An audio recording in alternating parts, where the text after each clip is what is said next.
বাংলাদেশের কক্সবাজারের কাছে বায়ুসেনা ঘাঁটিতে হামলা, সংঘর্ষে মৃত্যু এক যুবকের, এমনটাই জানিয়েছেন আন্তঃবাহিনীর জনসংযোগ পরিদপ্তর। এই ঘটনায় বাংলাদেশ বিমান বাহিনী প্রয়োজনীয় ব্যবস্থা গ্রহণ করছে বলে খবর। বাংলাদেশের সংবাদ মাধ্যম প্রথম আলো সূত্রে খবর, কক্সবাজার বিমানবন্দরের কাছে বিমান বাহিনীর নির্মাণাধীন ঘাঁটিতে হামলা ও ইট পাটকেল ছোড়ার ঘটনা ঘটেছে। বেশ কয়েক রাউন্ড চলে গুলিও। সেই গুলিতে মৃত্যু হয়েছে শাহাব কবির নাহিদ নামে এক যুবকের। সোমবার বেলা 11:30টার দিকে জাহেদ হোসেন নামের এক তরুণের সঙ্গে বিমান বাহিনীর একটি তল্লাশি চৌকিতে হেলমেট পরা নিয়ে কর্তব্যরত ব্যক্তিদের কথা কাটাকাটি হয়। এরপর জাহেদের আত্মীয় স্বজন বিমান বাহিনীর নির্মাণাধীন ঘাঁটিতে চলে যান এবং সদস্যদের উপর ইট পাটকেল নিক্ষেপ শুরু করে বলে অভিযোগ। প্রায় আধ ঘন্টা ধরে সংঘর্ষ চলার পর উভয় পক্ষের পাল্টা ধাওয়া শুরু হয়।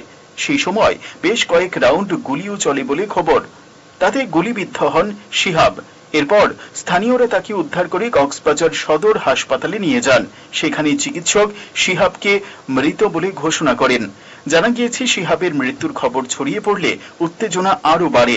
স্থানীয় লোকজন লাঠি সোটা নিয়ে বিমান বাহিনীর ঘাঁটির দিকে আসতে থাকেন। দুপুর 12টার দিকে কক্সবাজার 3 আসনের প্রাক্তন সাংসদ ও বিএনপির কেন্দ্রীয় মৎস্যজীবী বিষয়ক সম্পাদক লুৎফর রহমান ঘটনাস্থলে পৌঁছে উত্তেজিত লোকজনকে সরিয়ে দেন। তারপর থেকেই এলাকায় থমথমে পরিস্থিতি বিরাজ করছে।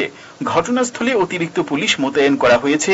এই নিয়ে কক্সবাজার সদর মডেল থানার ভারপ্রাপ্ত কর্মকর্তা মোহাম্মদ ইলিয়াস খান জানান, পরিস্থিতি এখন স্বাভাবিক। ঘটনাস্থলে 50 থেকে 60 জন পুলিশ রয়েছেন। হেলমেটহীন এক মোটরসাইকেল আরোহীকে বিমান বাহিনীর তল্লাশি চৌকিতে জিজ্ঞাসাবাদকে কেন্দ্র করে হামলার ঘটনা ঘটে। এরপর আইএসপিআর এক বিবৃতি দিয়ে জানান, কক্সবাজারের কাছে বিমান ঘাঁটিতে বেশ কয়েকজন দুর্বৃত্ত অতর্কিত হামলা চালিয়েছে। এই ব্যাপারে বাংলাদেশ বিমান বাহিনী প্রয়োজনীয় ব্যবস্থা গ্রহণ করেছে। বলে রাখা ভালো, নতুন বাংলাদেশে এখন অরাজক পরিস্থিতি। দিন দিন হামলা, খুন, ধর্ষণের মতো ঘটনা ঘটছে। এ নিয়ে একের পর এক রিপোর্ট প্রকাশিত হচ্ছে। Bureau report, headlines Tripura national.